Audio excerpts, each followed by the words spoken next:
결혼식 날 파산한 집안이라는 이유로 파혼당하고 모욕까지 당했습니다. 민준 씨 집안은 우리 집이 망해서 자신들과 어울리지 않는다며 저에게 2번이나 따귀를 때리고는 예단으로 보낸 1억 원을 돌려달라고 강요했습니다. 저는 차갑게 웃으며 그들에게 특별한 선물을 안겨주었습니다. 오늘은 저 지은과 민준 씨의 결혼식이 있는 날이었습니다. 사회자는 마이크를 들고 단상에 올라 축하하는 미소를 지으며 말했습니다. 내빈 여러분, 친지 여러분, 오늘은 지은 씨와 민준 씨의 성스러운 결혼식이 있는 아주 좋은 날입니다. 뜨거운 박수와 함께 신랑을 모시겠습니다. 하객석에서는 박수 소리가 터져 나왔고 저는 웨딩홀 입구를 바라보았습니다. 민준 씨는 깔끔한 검은색 정장을 입고 걸어 들어왔습니다.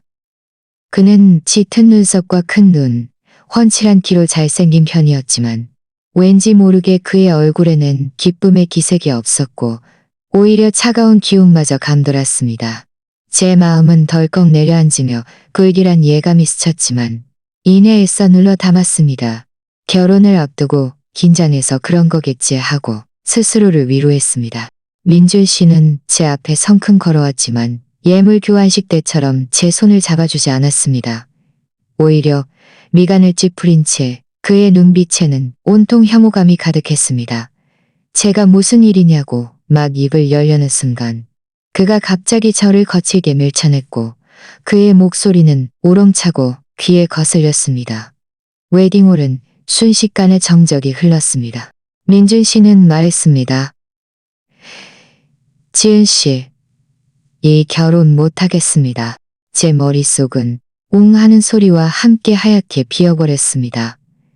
주위의 하객들은 옹성거리기 시작했고 온갖 시선이 마치 바늘처럼 제 몸을 찔러댔습니다. 놀라움, 동정, 그리고 더 많은 호기심 어린 시선들이었습니다. 저는 몸을 바로 세우고 눈가에 맺힌 눈물을 꾹 참으며 물었습니다. 민준 씨, 무슨 뜻이죠? 오늘은 우리 결혼식이에요. 당신이 못하겠다고 하는 끝인 건가요? 무슨 뜻이냐고요? 민준 씨는 비웃음을 흘리며 더 큰 소리로 말했습니다. 지은 씨, 모르는 척하지 마세요. 당신 집안은 이미 파산했잖아요.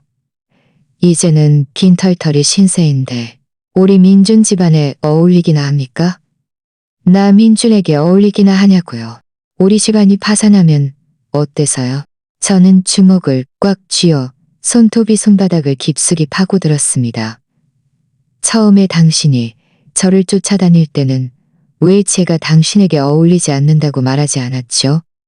우리 집안이 당신 창업을 도와줄 때는 왜 우리 집안을 싫어하지 않았냐고요? 그때는 그때고 지금은 지금이죠. 민준 씨의 어머니 유미 씨가 갑자기 하객석에서 벌떡 일어나 빠른 걸음으로 제 앞에 와서는 제 코를 가리키며 악담을 퍼부었습니다. 이 망할려나. 네 집안이 파산하지 않았으면 우리 민준이가 이런 수모를 당할 리가 있겠어? 내가 말하는데 지은 씨, 이 결혼은 반드시 파기해야 해. 제가 미처 반박할 틈도 없이 짝 하는 소리와 함께 제 뺨에 매서운 따귀가 날아들었습니다. 뺨은 순식간에 화끈거리고 뜨거워졌습니다. 저는 민준 씨를 멍하니 바라보았습니다. 그가 정말로 저를 때린 것입니다. 감히 나를 때려? 저는 눈이 시뻘개졌고 목소리마저 떨렸습니다. 때리면 어때서? 민준 씨는 조금도 미안해하지 않고 오히려 손을 들어 또 한 번 따귀를 날렸습니다. 이번 따귀는 아까보다 더 세서 귀에서 웅웅거리는 소리가 들리는 듯 했습니다. 내가 말하는데 지은 씨 똑똑히 들어. 우리 집에서 보낸 예단 1억 원 빨리 돌려줘.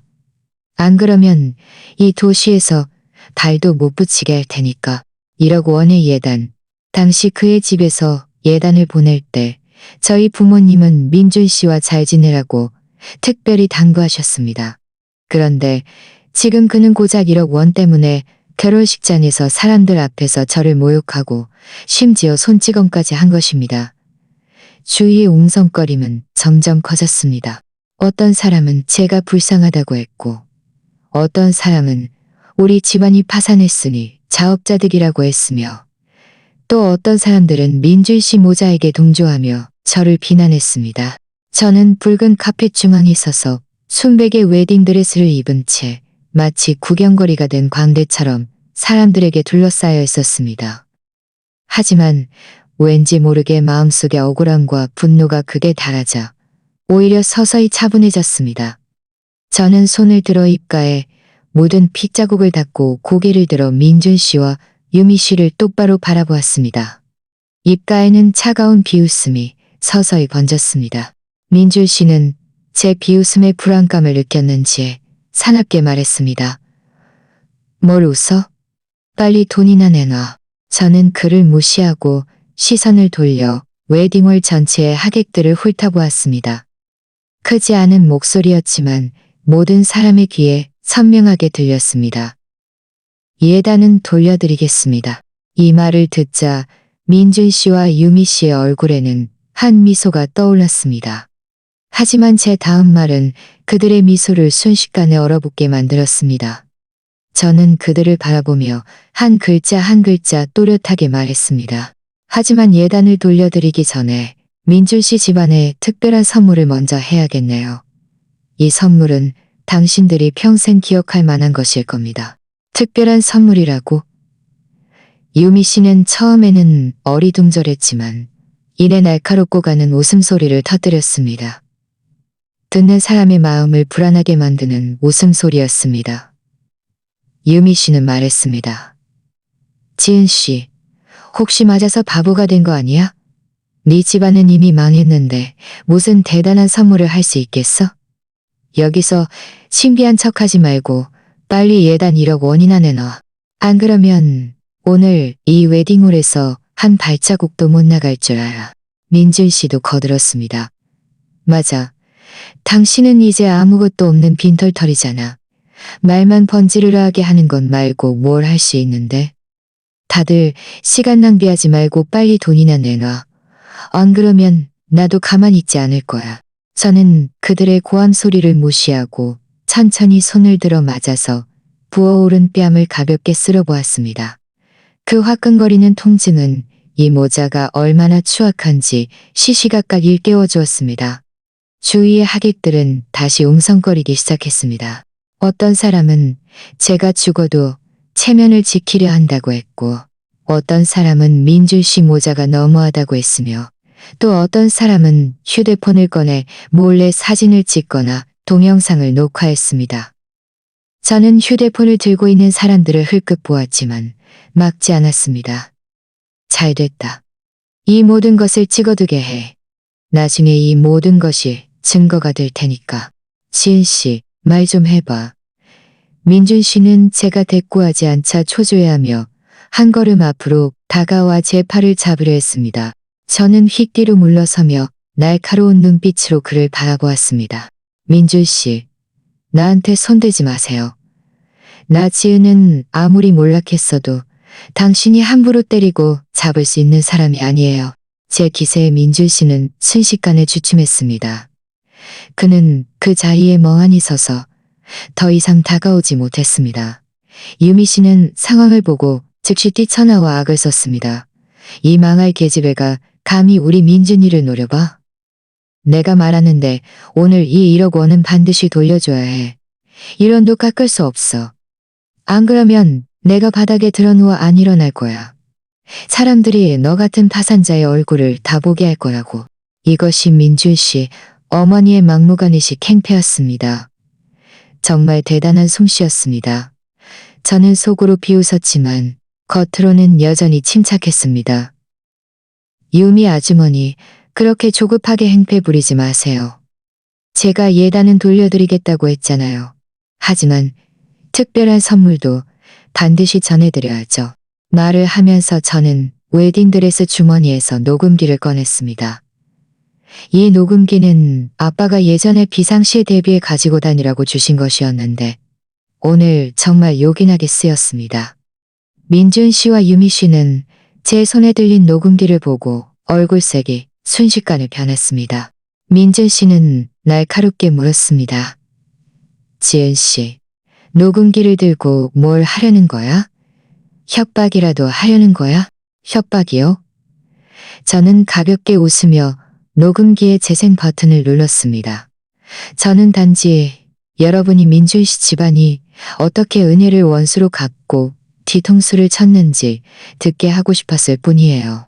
녹음기에서는 곧바로 소리가 흘러나왔습니다. 민준 씨와 유미 씨의 대화였습니다. 유미 씨의 목소리가 들렸습니다. 민준아, 지은이네 집안이 네 창업에 그렇게 많은 돈을 썼는데 이제 그 집안이 파산했으니 지은이랑 정말 결혼하면 안 돼. 안 그러면 우리 집안도 그 집안 때문에 망할 거야. 이어서 민준 씨의 목소리가 들렸습니다. 엄마, 알아요. 진작부터 생각했어요. 결혼식 당일에 사람들 앞에서 파혼을 선언해서 그 여자를 망신시킬 거예요. 그 집안이 제 창업을 도와준 돈은 그냥 자업자득이라고 생각할 거예요. 누가 그 집안이 파산하라고 했나요? 유미 씨가 다시 말했습니다. 그럼 예단 1억 원은 어떻게 해? 그냥 줄 수는 없지. 민준 씨가 말했습니다. 걱정 마세요. 그때가 되면 제가 그 여자에게 돌려달라고 간여할 거예요. 만약 거절하면 제가 때려서 사람들 앞에서 망신을 줄 거예요. 감히 안 돌려지겠어요? 녹음기의 목소리는 모든 사람의 귀에 선명하게 들렸습니다. 웨딩홀은 순식간에 아수라장이 되었습니다. 아니, 민준 씨가 진작부터 파혼을 생각하고 있었어? 심지어 사람을 때리려고까지 했다니 너무한 거 아니야? 지은이네 집안이 그렇게 많이 도와줬는데 은혜를 원수로 갚다니. 전에 지은 씨가 불쌍하다고 생각했는데 지금 보니 민준 씨 모자가 정말 역겹네. 주위의 웅성거림은 온통 민준 씨 모자를 비난하는 소리였습니다. 원래 민준 씨 집안을 동정하던 사람들도 이제는 모두 태도를 바꾸었습니다. 민준 씨와 유미 씨의 얼굴은 불그락불락해지며 보기 흉하게 변했습니다. 유미 씨는 격분하여 달려와 제 녹음기를 빼앗으려 했습니다. 이 망할 계집애가 감히 우리 말하는 걸 몰래 녹음해? 녹음기 내놔. 저는 미리 대비하고 한 걸음 뒤로 물러서서 그녀의 공격을 피했습니다. 유미 아주머니, 증거를 없애려고 하는 건가요? 늦었어요. 녹음 파일은 이미 백업해서 제 친구에게 보냈어요. 이 녹음기를 빼앗아봤자 소용없을 거예요. 민준 씨의 얼굴은 창백하게 변했습니다. 그는 저를 가리키며 목소리마저 떨었습니다. 지은 씨, 고의였어? 고의였냐고? 고의면 어때서요? 저는 고개를 들어 그를 바라보며 조롱 가득한 눈빛으로 말했습니다. 저는 단지 당신들 모자가 이렇게까지 추악해서 그런 말까지 감히 할 줄은 몰랐을 뿐이에요. 민준 씨, 우리 집안이 파산했다고 해서 당신이 마음대로 나를 모욕하고 괴롭힐 수 있다고 생각하나요? 당신은 틀렸어요. 나 지은은 아무것도 없어도 자존심이 있고 당신들에게 노란하지 않을 거예요. 민준 씨는 제가 하는 말에 할 말을 잃고 한참 동안 아무 말도 제대로 하지 못했습니다. 저는 시계를 흘끗 보았습니다. 시간이 늦었고 더 이상 그들과 여기서 얽혀있을 흥미도 없었습니다. 저는 녹음기를 거두며 말했습니다. 오늘의 특별한 선물은 이미 받으셨을 겁니다. 예단 1억 원은 3일 후에 제 변호사가 연락해서 법적 절차에 따라 돌려드릴 겁니다. 하지만 당신들이 저를 때린 두 번에 때린 두 번이다. 말을 마친 저는 민준 씨 모자에 보기 흉한 얼굴이나 주위 하객들의 시선도 아랑곳하지 않고 허리를 곧게 펴고 웨딩홀 입구를 향해 한 걸음 한 걸음 걸어 나갔습니다. 웨딩드레스 자락은 붉은 카펫 위에서 마치 역경 속에서 피어나는 흰 연꽃 같았습니다. 웨딩홀 입구에 다다랐을 때 저는 뒤를 돌아 민준 씨와 유미 씨를 보았습니다. 그들은 하객들에게 둘러싸여 비난을 받고 있었고 그들은 하객들에게 둘러싸여 비난을 받고 있었고 저는 입가에 희미한 웃음을 띠고 돌아서서 웨딩홀을 나섰습니다. 밖의 햇살은 다소 눈부셨습니다. 저는 눈을 가늘게 떴습니다. 오늘 이렇게 많은 수모를 겪었지만 이것은 단지 시작일 뿐이라는 것을 알았습니다. 민준 씨 집안이 제게 진 빚은 제가 하나하나 모두 받아낼 것입니다.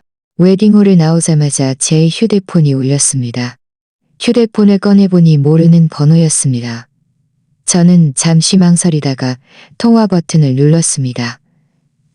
전화 저편에서 낮은 남자의 목소리가 들렸습니다. 지은 씨 되십니까? 저는 건우입니다. 서준 대표님의 부하 직원이었던 건우입니다. 건우 아저씨요. 저는 잠시 멍해졌습니다. 이 이름은 기억하고 있었습니다. 어릴 적 아빠 회사 회식 때 자주 아빠를 따라갔었는데 건우 아저씨는 늘 웃는 얼굴로 제게 사탕을 건네며 저를 공주님처럼 잘 보호하겠다고 말했습니다. 나중에 제가 자라면서 건우 아저씨는 아빠에 의해 지방지사 책임자로 파견되어 우리는 거에 만나지 못했습니다. 저는 정신을 차리고 전화에 대고 말했습니다. 건우 아저씨, 저 지은이에요. 어떻게 갑자기 저에게 전화를 주셨어요? 건우 아저씨의 목소리에는 약간의 조급함과 함께 침착함이 섞여 있었습니다. 지은 씨, 당신 집안일과 오늘 결혼식에서 있었던 일을 이미 알고 있습니다. 너무 슬퍼하거나 두려워하지 마세요. 제가 지금 바로 당신에게 갈 겁니다. 직접 만나서 중요한 이야기를 해야 할 것 같아요. 중요한 이야기요? 저는 의아했지만 웨딩홀 입구 주소를 알려주고 전화를 끊었습니다. 저는 그늘진 곳을 찾아 서 있었습니다. 바람이 불어와 몸의 더위는 조금 가셨지만 뺨의 통증은 여전했습니다. 웨딩홀에서 서서히 흩어지는 하객들을 바라보자 그들의 웅성거림이 간헐적으로 들려왔습니다. 제 생각은 자연스레 과거로 흘러갔습니다. 그때는 우리 집안에 아무 일도 없었고 아빠 회사는 잘 나갔습니다. 저는 명실상부한 부잣집 딸이었습니다. 민준 씨는 그때 막 졸업한 대학생으로 작은 회사에서 인턴으로 일하며 박봉을 받고 있었습니다. 그는 비즈니스 리셉션에서 저를 알게 되었고 그 이후로 저에게 맹렬하게 구했습니다. 매일 빠짐없이 아침 식사를 가져다 주었고 제가 아무리 늦게까지 야근을 해도 그는 회사 건물 아래에서 저를 기다렸습니다. 비가 오나 눈이 오나 한 번도 빠지지 않았습니다. 그는 제가 좋아하는 모든 것을 기억했고 제가 무심코 한 말 한마디도 마음에 담아두었습니다. 한 번은 제가 담백한 죽을 끓여줬습니다. 한 번은 제가 감기에 걸려 열이 심하게 났는데 부모님은 집에 안 계셨습니다. 제가 그에게 전화를 걸자 그는 하던 일을 멈추고 빗속을 들고자 그때 저는 그가 정말로 저를 아끼고 제가 평생을 맡길 만한 사람이라고 생각했습니다. 나중에 그가 저에게 자기 사업을 시작하고 싶지만 초기 자금이 없어서 매일 시름에 잠겨 있다고 말했습니다. 저는 그가 안쓰러워서 아빠에게 이 사실을 말씀드렸습니다. 아빠는 처음에는 민준 씨가 너무 어리고 경험이 부족하다고 생각하셔서 반대하셨지만 제가 매일 아빠 귀에 대고 졸라대는 통에 결국 승낙하셨습니다. 아빠는 민준 씨에게 초기 자금만 아니라 자신의 인맥도 그에게 소개해 자금만 아니라 자신의 인맥도 그에게 소개해 주셨을 뿐만 아니라 아빠는 저에게 특별히 말씀하셨습니다.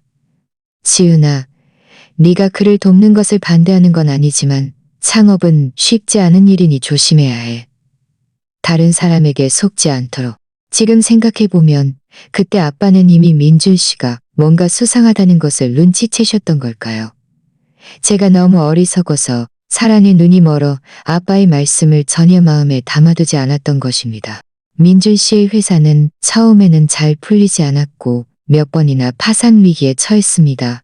그때마다 제가 아빠에게 부탁해서 그를 도와드렸습니다. 아빠는 마음이 약해져서 계속해서 많은 돈을 메워주셨고 앞뒤로 합하면 거의 2억 원에 달했습니다. 민준 씨는 그때마다 제게 감사해야 하며 회사가 성공하면 성대하게 저와 결혼해서 좋은 삶을 살게 해주겠다고 말했습니다. 저는 그의 말을 믿었고 우리의 미래를 간절히 기대했습니다. 하지만 저는 우리 집안의 병고가 닥치자 그가 이렇게 빨리 돌변할 줄은 상상도 못했습니다. 3개월 전 아빠 회사의 핵심 기술이 유출되고 고객들이 줄줄이 계약을 해지하면서 자금줄이 갑자기 끊겼고 회사는 순식간에 무너졌습니다. 아빠는 이 충격을 이기지 못하고 뇌출혈로 쓰러져 지금은 병원에 의식불명 상태로 누워 계십니다. 집과 차는 모두 담보로 잡혔고 저는 구름 위에서 순식간에 나락으로 떨어졌습니다. 그때 저는 가장 무력하고 절망적이었고 가장 먼저 떠올린 사람은 민준 씨였습니다. 저는 그가 제 곁에 있어주며 함께 이 어려움을 극복해 줄 것이라고 생각했습니다. 하지만 그가 우리 집안이 파산했다는 것을 알고 생각했습니다. 전에는 매일 저에게 전화하고 메시지를 보냈지만 나중에는 제가 그에게 전화를 걸면 받지 않거나 바쁘다고만 했습니다.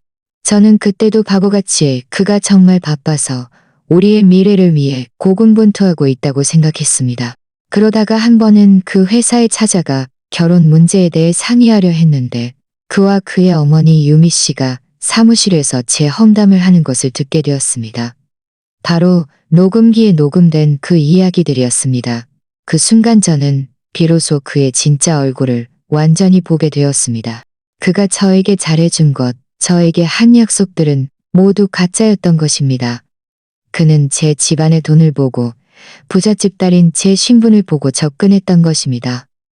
우리 집안이 이용 가치를 잃자 그는 가차없이 저를 버릴 것이었습니다.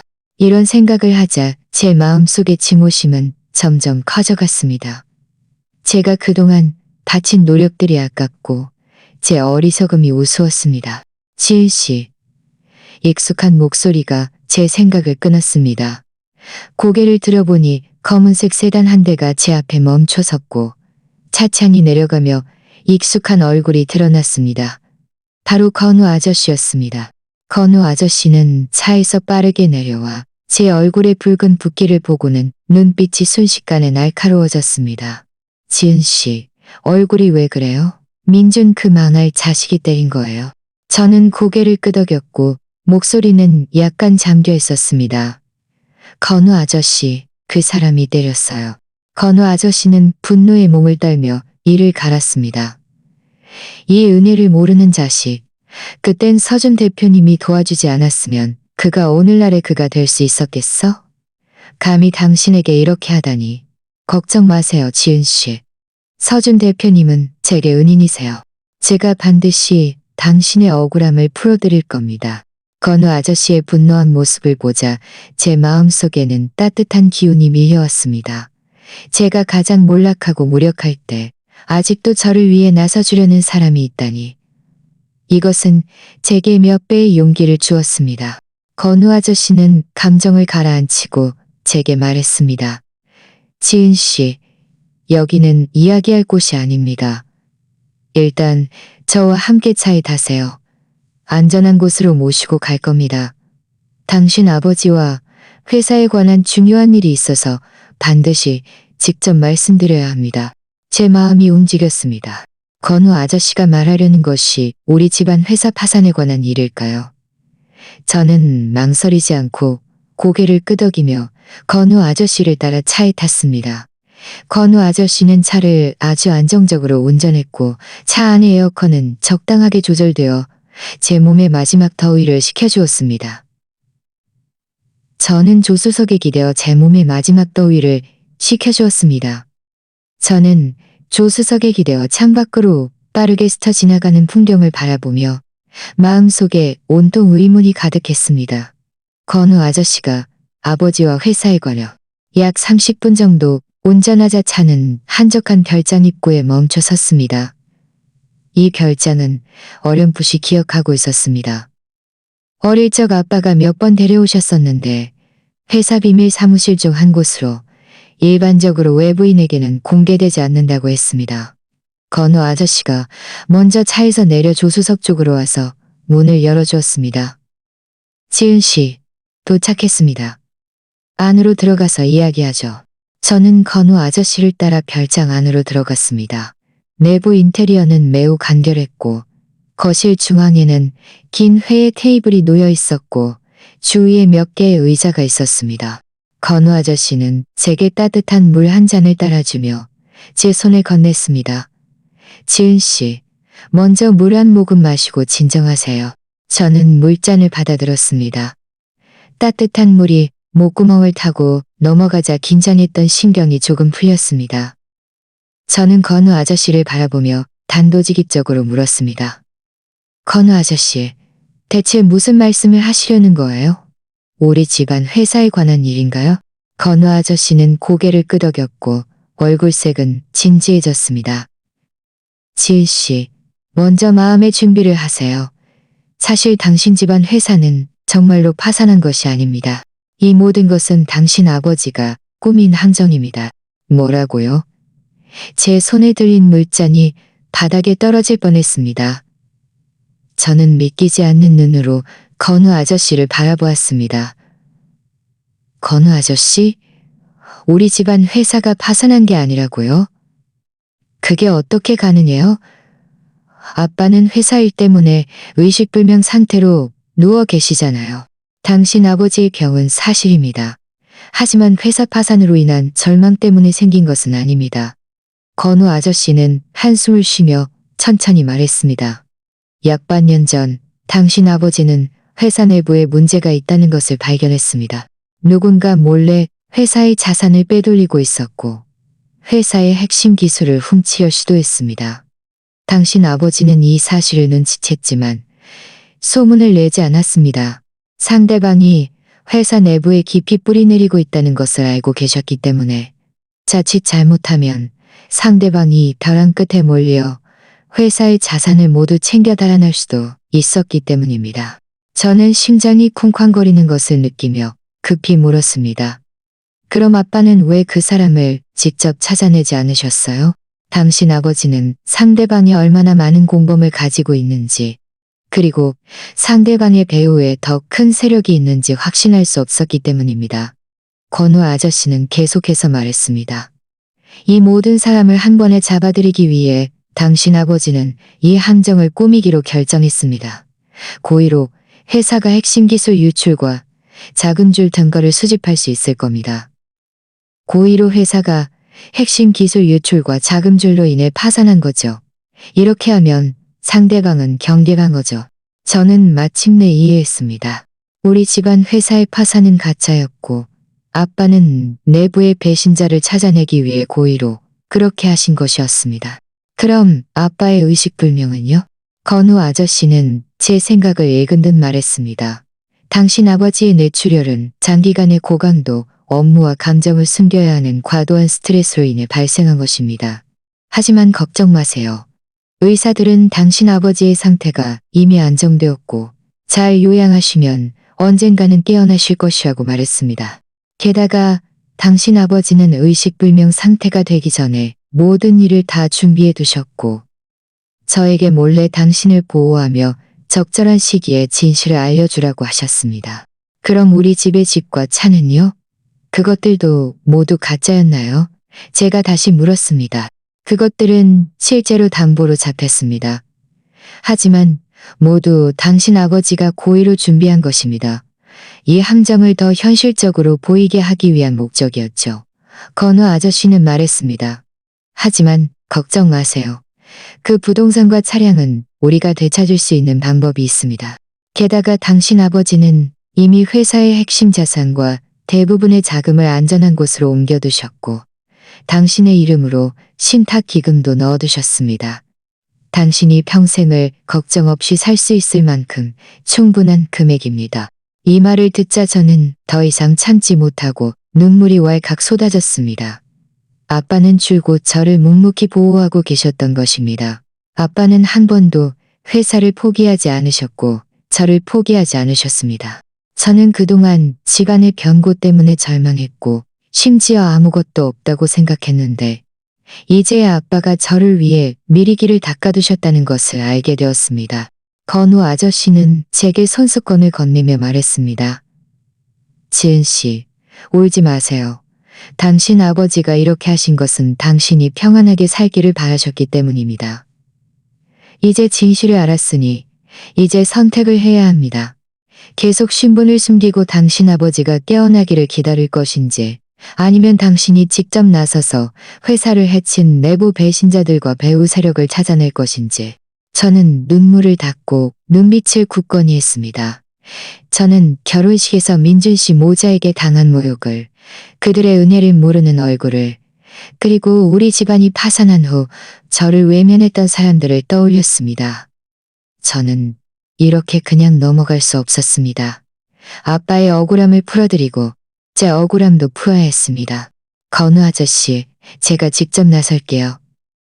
저는 한 글자 한 글자 또렷하게 말했습니다.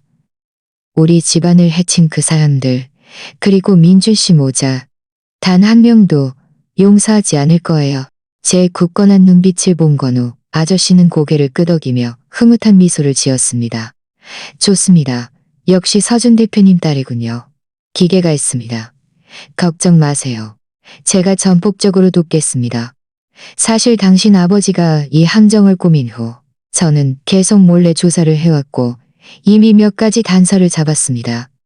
회사의 핵심 기술을 훔치고 자산을 빼돌린 내부 배신자는 당신 아버지 가까이에 있을 가능성이 큽니다.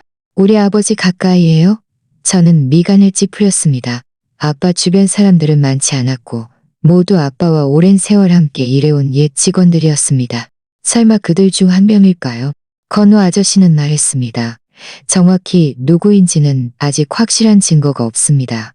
하지만 저는 이 일이 민준 씨와도 관련이 있다고 의심합니다. 생각해보세요. 그의 회사가 시작될 때 모두 당신 집안의 지원에 의존했는데 어떻게 그렇게 우연히 당신 집안이 파산한 후에 회사가 갑자기 안정되고 심지어 많은 돈을 벌 수 있었을까요?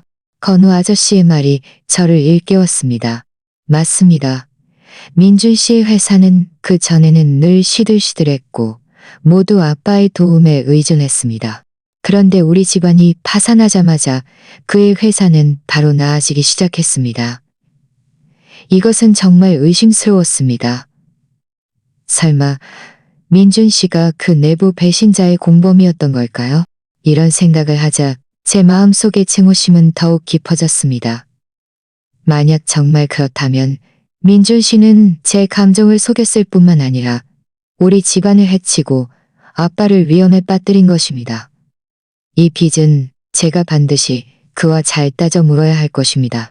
건우 아저씨는 제 생각을 읽은 듯 말했습니다. 지은 씨, 너무 조급해하지 마세요. 지금은 확실한 증거가 없으니 섣불리 움직여서는 안 됩니다.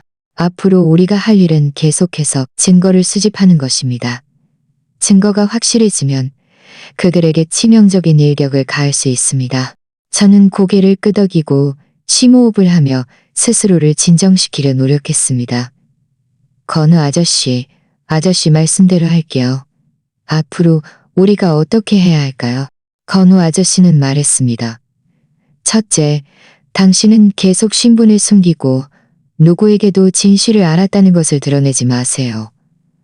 둘째, 민준 씨가 예단을 돌려달라고 강요하는 일에 대해서는 아까 말했던 대로 변호사를 통해 그와 접촉하고 그 틈에 그의 반응을 관찰하세요. 그리고 제가 계속해서 심층 조사를 하여 그 내부 배신자와 그와 민준 씨 사이의 연관성을 최대한 빨리 찾아낼 겁니다. 바로 그때 제 휴대폰이 갑자기 울렸습니다. 휴대폰을 꺼내보니 모르는 지역 번호였습니다. 저는 잠시 망설이다가 건우 아저씨를 바라보았습니다. 건우 아저씨는 고개를 끄덕였습니다. 받아보세요. 누구인지. 저는 통화 버튼을 눌렀습니다. 전화 저편에서 오만한 목소리가 들려왔습니다. 지은 씨, 어디야? 빨리 예단 1억 원 가져와. 우리 엄마가 그랬는데 오늘 꼭 돈을 받아야 한대. 안 그러면 우리가 병원에 가서 네 그 의식불명 상태인 아빠한테 돈을 받아낼 거야. 민준 씨의 목소리였습니다. 그가 감히 저를 협박하다니, 심지어 아빠에게까지 폐를 끼치려 하다니, 저는 휴대폰을 꽉 쥐어 손가락 마디가 하얗게 변했습니다. 민준 씨의 말은 마치 날카로운 칼처럼 제 마음에 깊이 박혔습니다. 아빠는 아직 병원에 의식불명 상태로 누워 계시는데 그가 감히 이런 독한 말을 하다니, 심지어 병원에 가서 소란을 피우려 하다니, 분노가 순식간에 마음속에서 치솟아 올라 온몸이 뜨거워졌습니다. 건우 아저씨는 제 안색이 좋지 않은 것을 보고 다가와 낮은 목소리로 물었습니다. 민준 씨예요? 저는 고개를 끄덕이며 분노를 꾹 누르고 전화에 대고 차갑게 말했습니다. 민준 씨, 너무 심한 거 아니에요? 예단 문제는 이미 변호사를 통해 접촉해서 법적 절차에 따라 처리하겠다고 말했어요. 만약 병원에 가서 아빠에게 소란을 피우면 저는 절대 당신을 용서하지 않을 거예요. 용서하지 않겠다고? 민준 씨는 전화 저편에서 비웃음을 터뜨리며 더욱 오만한 어조로 말했습니다. 지은 씨, 당신은 이제 빈털터리 주제에 감히 나에게 대들어? 내가 말하는데 오늘 이 1억 원은 반드시 나에게 가져와야 해. 안 그러면 내가 지금 당장 사람들을 데리고 병원에 갈 거야. 그때가 되면 모든 사람이 네 그 의식불명 상태인 아빠가 타산한 한심한 인간이라는 걸 알게 될 거라고. 감히. 저는 갑자기 목소리를 높였고 손바닥에는 식은땀이 가득했습니다. 제가 가장 소중히 여기는 것은 아빠였습니다. 절대 아빠가 병원에서 더 이상 어떤 수모도 당하게 할 수 없었습니다. 건우 아저씨는 제 어깨를 두드리며 진정하라고 한 다음 저에게 녹음하라는 손짓을 했습니다. 저는 즉시 반응하여 몰래 휴대폰의 녹음 버튼을 눌렀습니다. 내가 뭘 못해. 민준 씨의 목소리는 도발적이었습니다. 지금 어디야? 30분 안에 우리 회사로 돈을 가져와. 안 그러면 네 아빠 장례 치를 준비나 해. 말을 마친 그는 탁 소리와 함께 전화를 끊었습니다. 저는 휴대폰을 쥐고 있는 손이 너무 힘을 줘서 하얗게 변했고 가슴은 격렬하게 오르내렸습니다. 건우 아저씨는 미간을 찌푸리며 낮게 말했습니다. 이 민준이라는 녀석 정말 하늘 무서운 줄 모르네. 당신이 병원에 있다는 것을 알면서도 감히 이렇게 협박하다니. 아무래도 당신이 궁지에 몰렸다고 정말 생각하는 모양이군요. 건우 아저씨, 너무해요. 아빠에게 소란을 피우게 할 수 없어요. 저는 눈가가 붉어질 정도로 애가 탔습니다. 너무 조급해하지 마세요. 건우 아저씨는 저를 안심시켰습니다. 그는 당신이 아버지를 아끼는 것을 이용해서 당신을 굴복시키려 하는 겁니다. 우리는 그에게 넘어가서는 안 됩니다. 하지만 그가 스스로 뛰쳐나왔으니 우리는 이 기회를 빌려 그에게 교훈을 주고 그의 죄를 더 많이 수집할 수 있습니다. 저는 건우 아저씨를 바라보았습니다. 건우 아저씨, 방법이 있어요? 건우 아저씨는 고개를 끄덕이며 주머니에서 휴대폰을 꺼냈습니다. 그가 당신에게 회사로 돈을 가져오라고 했죠? 우리는 가져다 줄 겁니다. 하지만 돈이 아니라 놀라움을 선물할 겁니다. 당신은 일단 모습을 드러내지 마세요. 제가 몇 사람을 데리고 함께 가서 그가 당신에게 돈을 강요하고 협박하는 말을 모두 녹음할 겁니다. 동시에 당신은 지금 바로 경찰에 신고하세요. 누군가 당신을 협박하고 병원 환자에게 소란을 피우려 한다고 말이죠. 그리고 당신이 전에 그와 그의 엄마의 대화를 녹음한 것이 있다고 했죠? 그리고 그가 당신 집안 자금을 횡령하여 창업한 증거도요. 지금 바로 정리해서 그의 몇몇 사업 파트너들에게 익명으로 보내면 어떻겠습니까? 제 눈이 번쩍 트였습니다. 건우 아저씨의 방법은 너무 좋았습니다. 이렇게 하면 민준 씨의 음모를 좌절시킬 수 있을 뿐만 아니라 그가 저지른 악행의 증거를 더 많이 수집할 수 있고 그의 회사도 위기에 빠뜨릴 수 있었습니다. 저는 즉시 고개를 끄덕였습니다. 좋아요. 건우 아저씨, 말씀대로 할게요. 저는 먼저 경찰에 전화를 걸어 민준 씨가 저를 협박하고 병원에 가서 아빠에게 소란을 피우려 한다는 사실을 자세히 알렸고 방금 녹음한 파일도 경찰에게 제출했습니다. 경찰은 제게 안전에 유의하라고 말하며 민준 씨 회사와 병원 근처에 순찰차를 즉시 파견하겠다고 했습니다. 경찰과의 통화를 끊고 저는 전에 백업해둔 녹음 파일과 수집해둔 증거들을 다시 꺼냈습니다. 이 모든 것은 제가 전에 천천히 정리한 것들이었습니다. 민준 씨가 아빠에게 돈을 빌렸던 차용증, 제가 그에게 고객을 소개해준 채팅 기록, 그리고 그가 우리 집안 자금을 횡령하여 자신의 회사 운영에 사용한 계좌, 대용한 계좌 이체, 증명서 등이 포함되어 있었습니다. 저는 이 증거들을 하나의 파일로 정리하여 이 모든 것을 마치고 저는 길게 한숨을 쉬었습니다. 건우 아저씨는 이미 사람들을 준비시켜두고 제게 말했습니다. 지은 씨, 여기서 기다리세요. 제가 지금 바로 사람들을 데리고 민준 씨 회사로 갈 겁니다. 걱정 마세요. 저 자신도 조심하고 일도 잘 처리할 겁니다. 저는 고개를 끄덕였습니다. 건우 아저씨, 꼭 조심하세요. 건우 아저씨는 제 어깨를 두드리고 몇 사람을 데리고 별장을 나섰습니다. 저는 거실에 앉아 있었지만 여전히 마음이 불안했습니다. 계속 시계를 보았습니다. 시간은 1분 1초 흘러갔고 매 순간이 한 세기처럼 길게 느껴졌습니다. 약 1시간쯤 지났을 때 건우 아저씨에게서 전화가 왔습니다. 저는 즉시 통화 버튼을 누르고 초조하게 물었습니다. 건우 아저씨, 어떻게 됐어요? 건우 아저씨의 목소리에는 약간의 웃음기가 섞여 있었습니다. 걱정 마세요, 지은 씨. 일이 아주 순조롭게 처리되었습니다. 우리가 민준 씨 회사에 도착했을 때 그가 몇 사람을 데리고 문 앞에서 기다리고 있더군요. 아주 기세등등한 모습이었습니다. 저는 그와 군말할 필요도 없이 바로 휴대폰을 꺼내 그가 당신을 협박하는 녹음 파일을 재생했습니다. 그는 처음에는 발뺌하려 했지만 마침 경찰이 도착했습니다. 경찰이 도착했다고요?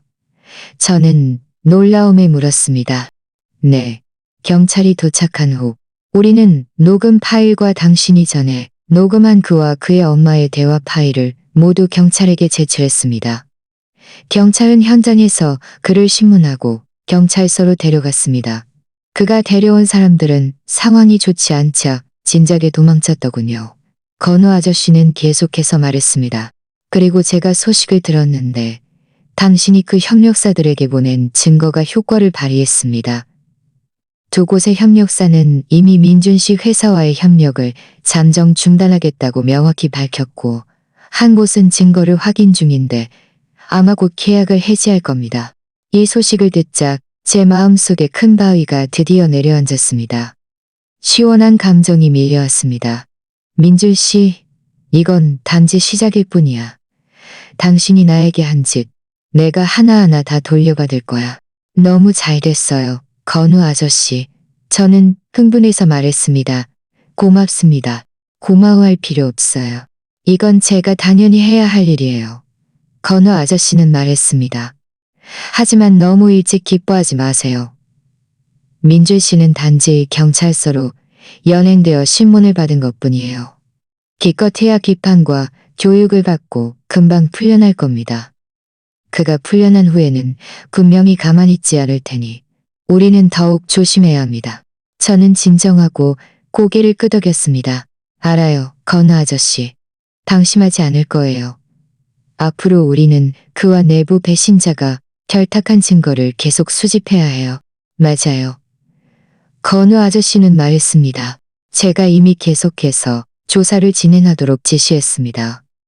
그리고 변호사 문제에 대해서는 제가 이미 회사 협력 변호사와 연락을 취했습니다. 아주 경험이 많으신 분이니 내일 그가 직접 당신에게 연락해서 예단 문제와 민준 씨의 책임을 추궁하는 문제를 처리해 줄 겁니다. 고생 많으셨어요, 건우 아저씨. 제가 말했습니다. 전화를 끊고 저는 의자에 기대어 창밖으로 서서히 어두워지는 하늘을 바라보았습니다.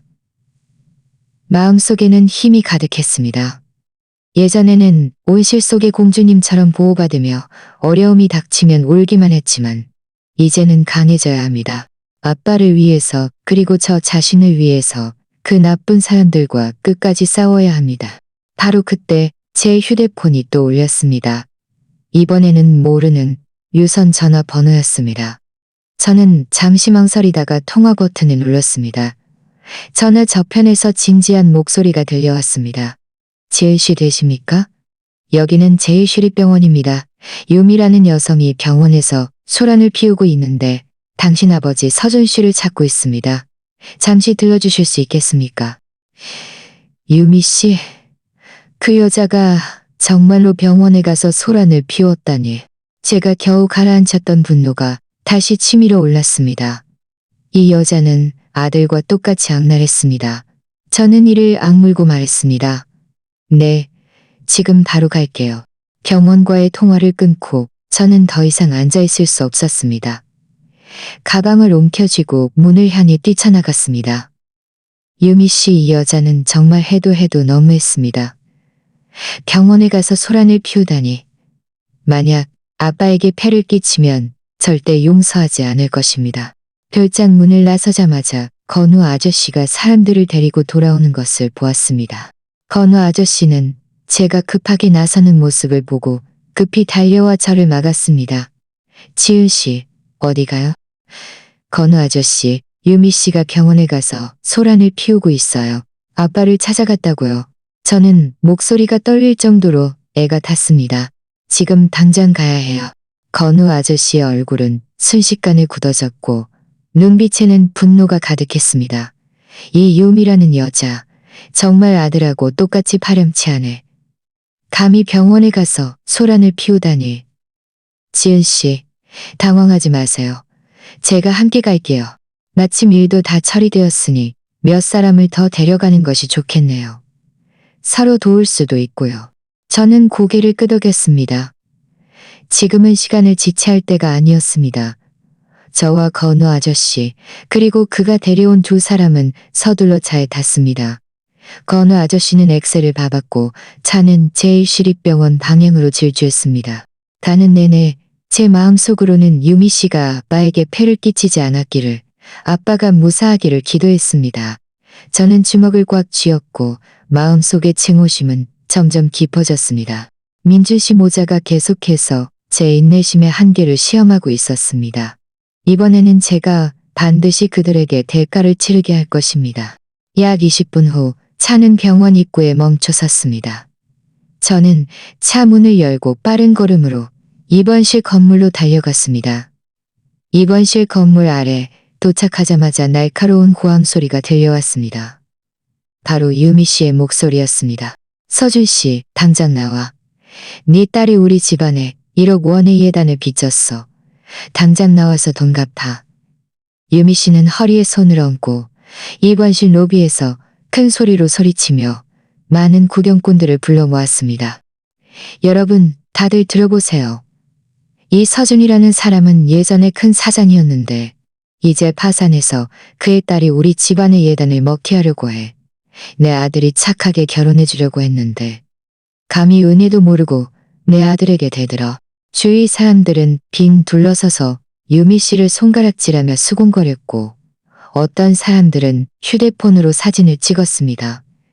저는 몇몇 간호사들이 다가가 설득하려 했지만 유미 씨가 거칠게 밀쳐내는 것을 보았습니다.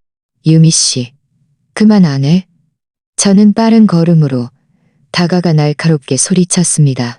유미 씨는 저를 보자마자 눈을 부릅뜨고 즉시 달려와 제 머리채를 잡으려 했습니다.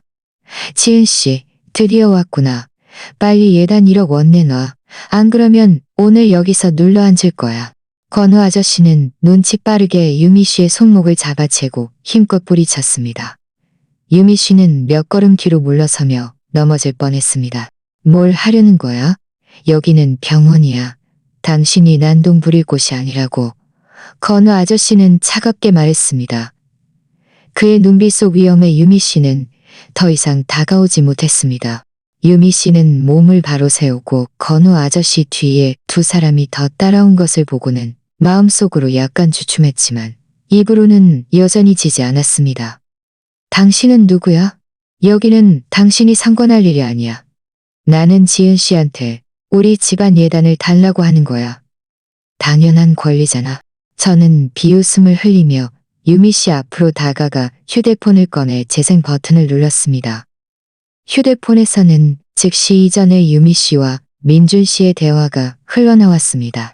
민준아, 지은이네 집안이 네 창업에 그렇게 많은 돈을 썼는데 이제 그 집안이 파산했으니 지은이랑 정말 결혼하면 안 돼. 안 그러면 우리 집안도 그 집안 때문에 망할 거야. 엄마 알아요. 진작부터 생각했어요. 결혼식 당일에 사람들 앞에서 파혼을 선언해서 그 여자를 망신시킬 거예요.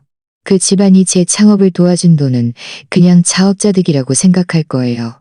누가 그 집안이 파산하라고 했나요? 그럼 예단 1억 원은 어떻게? 그냥 줄 수는 없지. 걱정 마세요, 엄마. 그때가 되면 제가 그 여자에게 돌려달라고 강요할 거예요.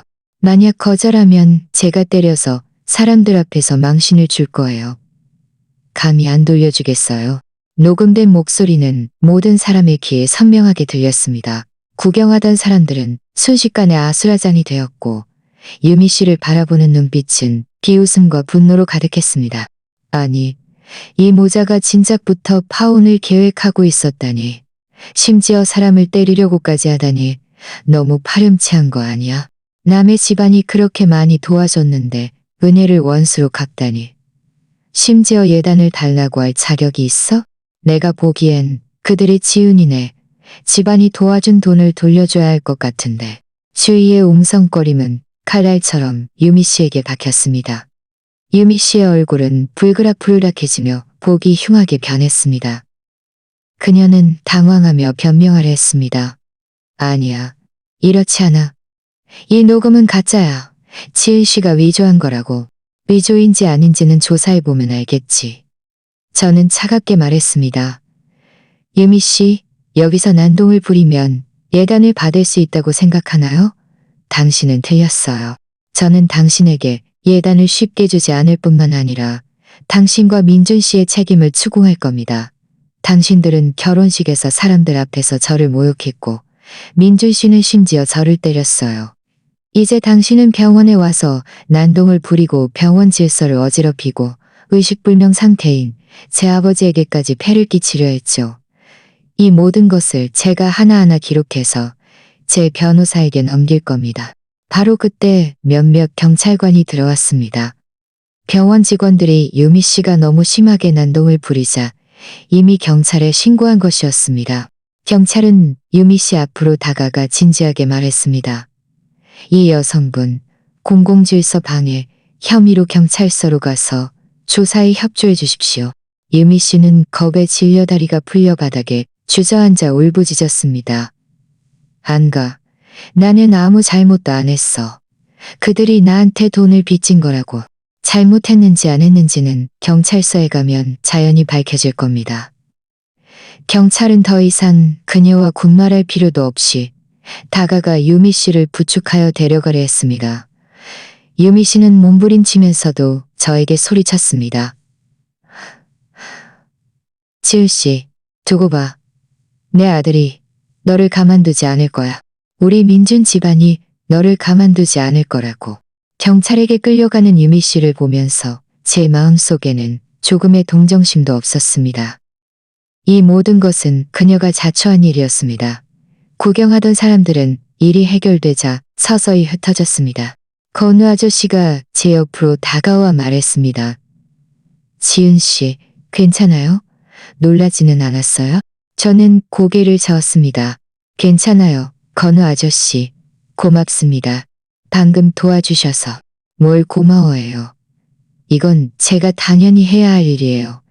건우 아저씨는 말했습니다. 우리 먼저 서준 대표님을 보러 갈까요? 혹시라도 소란에 놀라시지는 않았는지. 저는 고개를 끄덕이고 건우 아저씨와 함께 아빠의 경실을 향해 걸어갔습니다. 경실 문에 도착했을 때 저는 조심스럽게 문을 열었습니다. 간호사가 아빠의 혈압을 재고 있는 것을 보았습니다. 저는 낮은 목소리로 물었습니다. 간호사님, 아빠는 어떠세요? 방금 밖에서 시끄러웠는데 혹시 놀라시지는 않으셨어요? 간호사는 웃으며 말했습니다. 걱정 마세요, 지은 씨. 서준 대표님의 상태는 아주 안정적입니다. 영향을 받지 않으셨어요. 우리 병실은 방음 효과가 아주 좋아서 밖의 소리는 거의 들리지 않습니다. 간호사의 말을 듣자 제 마음속에 큰 바위가 드디어 내려앉았습니다. 저는 병상 앞으로 다가가 아빠의 창백한 얼굴을 바라보며 마음속으로 슬픔이 밀려왔습니다. 걱정 마세요, 아빠. 제가 반드시 아빠를 해친 사람들을 최대한 빨리 찾아내서 그들에게 대가를 치르게 할 거예요. 아빠가 깨어나시면 반드시 아빠의 억울함을 풀어드릴게요. 바로 그때 제 휴대폰이 울렸습니다. 휴대폰을 꺼내보니 변호사에게서 온 전화였습니다. 저는 병실 밖으로 나가 통화 버튼을 눌렀습니다. 여보세요, 장 변호사님. 장 변호사님의 목소리가 들려왔습니다. 지은 씨, 안녕하세요. 저는 건우 씨가 소개해준 변호사 장안입니다. 민준 씨와 유미 씨에 대한 일은 거의 다 파악했습니다. 그리고 방금 소식을 들었는데 민준 씨 회사가 몇몇 주 협력사를 잃으면서 자금줄이 완전히 끊겼다고 합니다. 지금 회사 직원들은 모두 임금을 달라고 아우성이고 공급업체들도 대금을 독촉하고 있어서 민준 씨 집안은 이미 아수라제금을 독촉하고 있어서 이 소식을 듣자 제 입가에는 차가운 비웃음이 번졌습니다. 민준 씨, 유미 씨, 이건 당신들 악몽의 시작일 뿐이야. 당신들이 나에게 진 빚, 우리 집안에 진 빚, 내가 하나하나 모두 받아낼 거야. 장 변호사님의 전화를 끊고 저는 병실 밖 복도에 서 있었습니다. 저녁 바람이 창문으로 불어와 약간의 서늘함을 가져다 주었지만 제 마음속의 시원함은 날려버리지 못했습니다. 민준 씨 집안이 아수라장이 되었다니 이것은 그들이 마땅히 받아야 할 결과였습니다. 하지만 이것만으로는 아직 멀었다는 것을 알았습니다.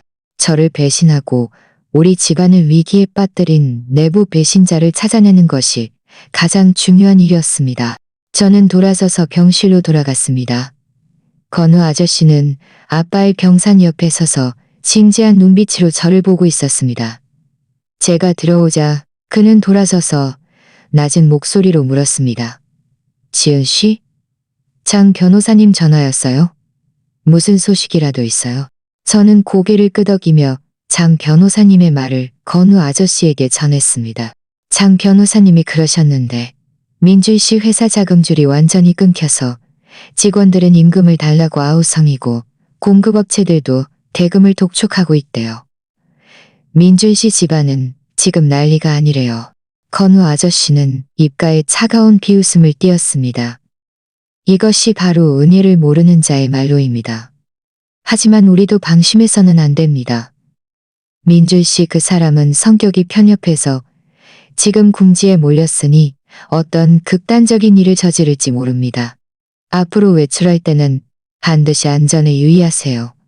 제가 사람을 붙여 당신을 보호할 겁니다. 알았어요, 건우 아저씨. 고맙습니다. 제가 말했습니다. 내부 배신자 문제가 생각나서 저는 급히 건우 아저씨에게 물었습니다.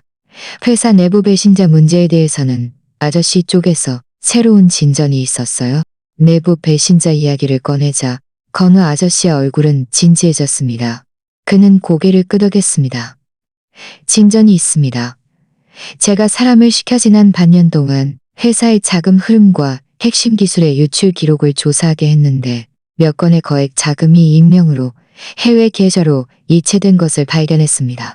이 계좌의 명의는 가짜 신분이지만 우리가 조사한 결과 이 가짜 신분 등록 시 사용된 연락처가 당신 집안의 먼 친척인 준호 씨와 관련이 있습니다. 준호 씨요. 저는 잠시 멍해졌습니다. 이 이름은 아주 익숙했습니다. 준호 씨는 아빠의 사촌 동생, 즉 저에게는 먼 사촌 삼촌뻘이었습니다. 예전에 우리 집안에 아무 일도 없었을 때는 자주 우리 집에 드나들었고 아빠에게도 매우 공손했습니다. 우리 집안이 파산한 후에도 그는 특별히 저를 위로하러 와서 최선을 다해 저를 돕겠다고 어려운 일이 있으면 자신을 찾아달라고 말했습니다. 저는 줄곧 그가 진심으로 저를 돕고 싶어 한다고 생각했는데 그가 바로 우리 집안을 배신한 내부 배신자였다니. 잘못 들은 것이 아닙니다. 바로 준호 씨입니다. 건우 아저씨는 한숨을 쉬었습니다. 이것을 받아들이기 어렵다는 것을 압니다. 하지만 현재의 증거는 모두 그를 가리키고 있습니다. 게다가 우리가 조사한 결과 준호 씨와 민준 씨가 매우 가깝게 지냈다는 것을 알았습니다. 당신 집안이 파산하기 전으로 그들은 여러 번 만났는데 매번 아주 은밀하게 만났습니다. 그랬던 것이었습니다. 저는 마침내 이해했습니다. 어쩐지 민준 씨 회사가 우리 집안 파산 후에 갑자기 좋아질 수 있었던 것입니다. 알고 보니 준호 씨가 우리 집안의 핵심 기술과 자금을 몰래 그에게 넘겨준 것이었습니다. 그들 두 사람은 한 명은 내부에서 혼란을 야기하고 한 명은 외부에서 협력하여 우리 집안을 심연으로 밀어 넣었던 것입니다. 준호 씨가 예전에 위선적으로 저를 위로하던 모습을 생각하니 역겨웠습니다. 그는 한편으로는 저를 걱정하는 척하면서 다른 한편으로는 제 동향을 감시하고 우리 집안 정보를 수집하고 있었던 것입니다. 정말 무서운 사람이었습니다. 이 준호 씨는 정말 늑대 같은 인간이네요. 저는 이를 악물었고 마음속의 분노는 참을 수 없을 지경이었습니다. 아빠가 그를 얼마나 잘 대해주셨는데, 회사에서 중요한 직책을 맡기고 높은 임금을 주셨는데 그가 감히 이렇게 배신하다니. 사람의 겉모습만 보고 속을 알 수 없는 법이죠. 건우 아저씨는 한탄했습니다. 준호 씨는 겉으로는 성실하고 착해 보이지만 사실 야심이 아주 큽니다.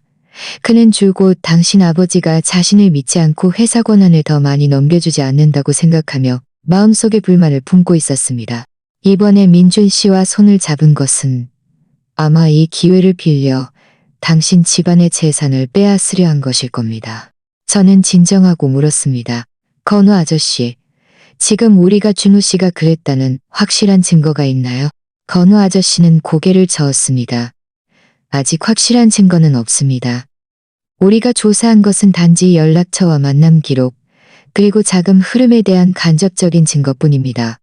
그를 유죄로 만들기 위해서는 더 직접적인 증거가 필요합니다. 예를 들어 그와 민준 씨의 서면 합의서, 직접적인 계좌이체 증명서, 또는 그들의 채팅 기록, 녹음 파일 같은 것들이죠. 그럼 앞으로 우리가 어떻게 해야 할까요? 제가 물었습니다. 준호 씨는 아직 우리가 그를 의심하고 있다는 것을 모르고 있습니다. 우리는 이 점을 이용하여 그가 스스로 약점을 드러내게 할 수 있습니다. 건우 아저씨는 잠시 생각한 후 말했습니다. 당신이 직접 준호 씨에게 연락해서 그에게 도움을 청하는 척하세요. 지금 당신이 궁지에 몰렸으니 그에게 방법을 생각해달라고, 민준 씨에게서 돈을 조금이라도 돌려받아 아빠 치료비로 쓸 수 있는지 알아봐달라고 말해보세요. 만약 그가 정말 내부 배신자라면 분명히 당신을 안심시키려 할 것이고, 심지어 민준 씨에게 직접 연락할 수도 있습니다. 그때 우리는 그들의 통화 기록과 채팅 기록을 수집할 수 있을 겁니다. 저는 고개를 끄덕이며 건우 아저씨의 방법이 가능하다고 생각했습니다. 좋아요. 내일 바로 그에게 연락할게요.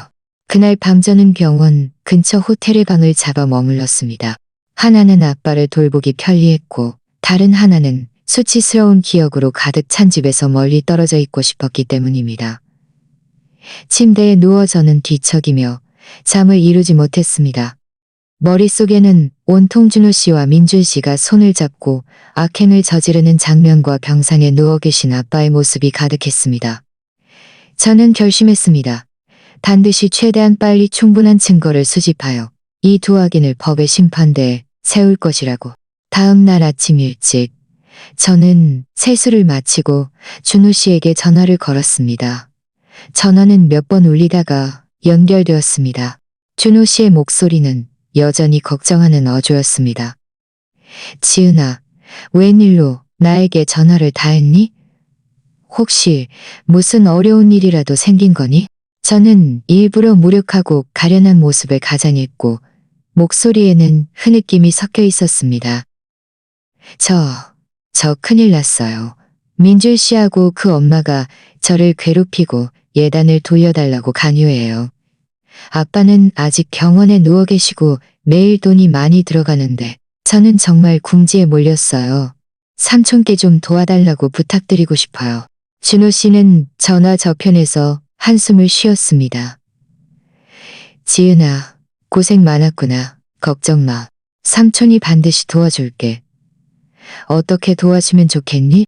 저 삼촌께서 민준 씨에게 좀 말해서 예단을 조금 덜 받게 해달라고 부탁하고 싶어요. 저는 흐느끼며 말했습니다. 제가 지금 정말 1억 원을 구할 수가 없어요. 빨리 이 일을 해결하고 아빠를 돌보고 싶어요.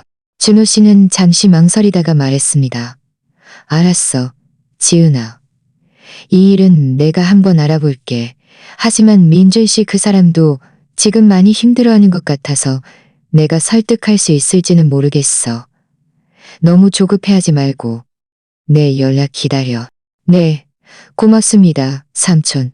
정말 너무 좋으세요. 저는 얼른 말했지만 속으로는 차갑게 비웃고 있었습니다. 준호 씨, 계속 연기해봐. 앞으로 어떻게 연기하는지 두고 볼 테니. 전화를 끊고 저는 즉시 통화 녹음 파일을 건우 아저씨에게 보냈습니다. 건우 아저씨는 금방 답장을 보냈습니다. 아주 잘했어요. 지은 씨. 제가 이미 사ям을 시켜 준호 씨를 주시하고 있습니다. 그가 민준 씨에게 연락하는 즉시 증거를 수집할 수 있을 겁니다. 그리고 제가 조사한 결과 준호 씨가 최근에 자신의 재산을 몰래 많이 빼돌렸더군요. 아무래도 도주하려는 것 같습니다. 우리가 속도를 내야겠어요. 제 마음이 철렁했습니다. 준호 씨가 도주하려 했다니 아무래도 우리가 최대한 빨리 행동해야 할 것 같았습니다. 바로 그때 제 휴대폰이 또 울렸습니다. 장 변호사님에게서 온 전화였습니다. 저는 통화 버튼을 눌렀습니다. 장 변호사님의 목소리가 들려왔습니다. 지은 씨, 좋은 소식 알려드릴게요. 유미 씨는 공공질서방해 혐의로 5일 구류 처분을 받았고 민준 씨는 전에 당신을 협박한 혐의로 경찰에게 비판과 교육을 받고 벌금도 부과되었습니다.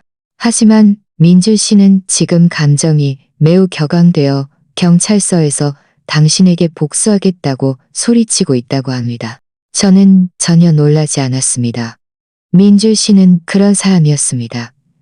그는 자신의 잘못을 결코 반성하지 않고 모든 책임을 다른 사람에게 전가할 뿐이었습니다. 장 변호사님은 또 말했습니다. 그리고 제가 이미 당신을 위한 변호사 서한을 작성했습니다. 민준 씨와 준호 씨에게 보낼 준비가 되었습니다. 변호사 서한은 민준 씨에게 당신 집안이 그의 창업을 도와준 이 영업 원을 돌려줄 것을 요구하고 당신의 정신적 손해와 신체적 상해, 손해도 배상할 것을 요구합니다.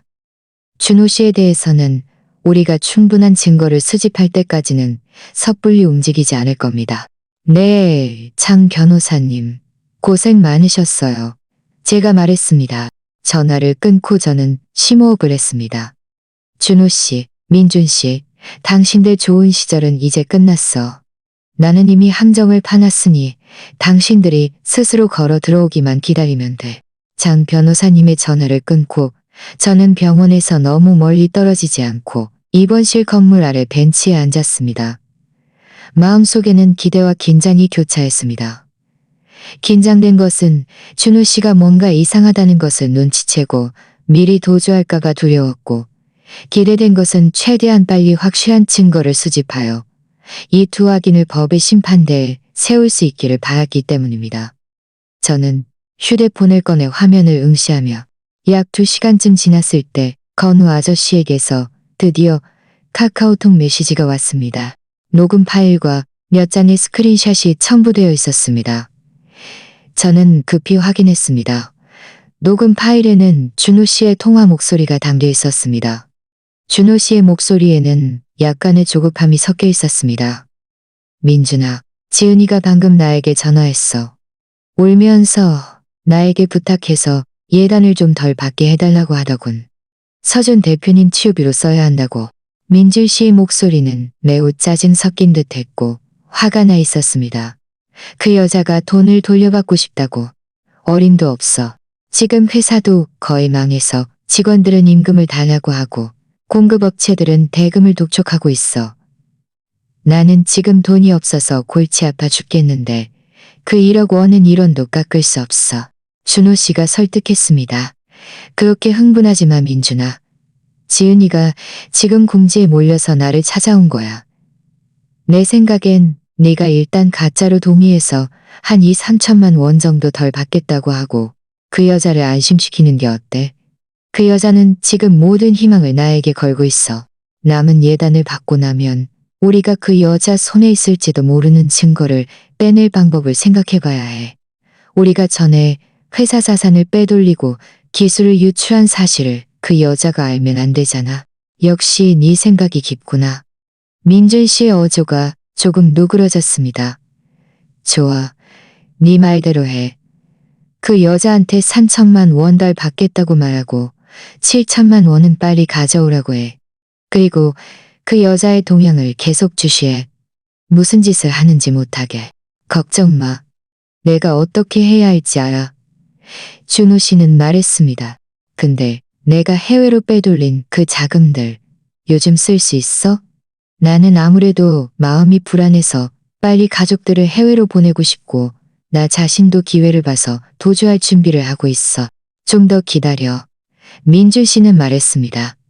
내가 그 7천만 원의 예단을 받고 회사에 남은 자산도 조금 현금화하면 우리 함께 해외로 떠나자. 그 돈만 있으면 우리도 얼마든지 자유롭게 살 수 있을 거야.